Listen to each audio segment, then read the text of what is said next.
मुमताज बेगम अपनी शादीशुदा बेटी मरियम से फोन पर बहुत दर्द भरी आवाज में बात कर रही थीं। उनकी आंखों में ममता थी, लेकिन ये ममता सिर्फ अपनी बेटी के लिए थी। हाय मेरी बच्ची, तेरी सास तुझे नौकरानी समझती है क्या? दिन भर काम करवाती रहती है।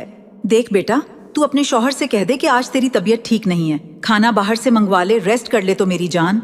जी अम्मी, ठीक है। फोन रखते ही मुमताज बेगम के चेहरे की सारी हमदर्दी गायब हो गई, आंखों में सख्ती उतर आई और वो तेज कदमों से किचन की तरफ बढ़ी। वहां उनकी बहू हिना सिर पर पट्टी बांधे बुखार में तपती हुई कुर्सी पर बैठी थी और मुमताज बेगम दूर खड़ी उसे गुस्से से देख रही थीं। ये क्या महारानियों की तरह बैठी हो? मेरे बेटे के आने का वक्त हो गया है, वो ऑफिस से थका हारा आएगा और तुमसे अभी तक रोटियां नहीं बनी। आजकल की लड़कियों को तो बस काम से बचने के बहाने चाहिए। हिना कुछ बोलने की हालत में भी नहीं थी, बस खामोशी से आंसू बहा रही थी। तभी पीछे से असद आ गया और उसने सब कुछ सुन लिया था।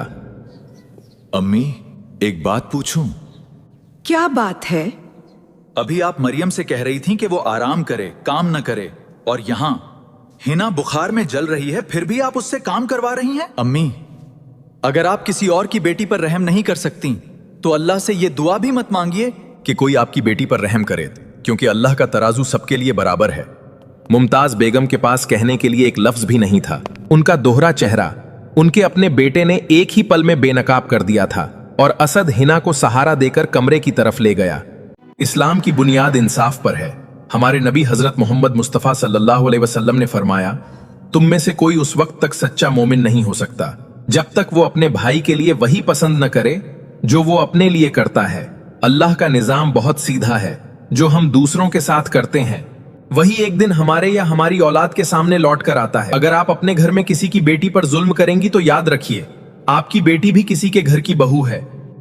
अगर ये कहानी दिल को छू गई हो तो इसे जरूर शेयर करें, ताकि हर घर में इंसाफ और रहम का पैगाम पहुंचे। और हमें फॉलो करें ऐसी ही सीख देने वाली कहानियों के लिए।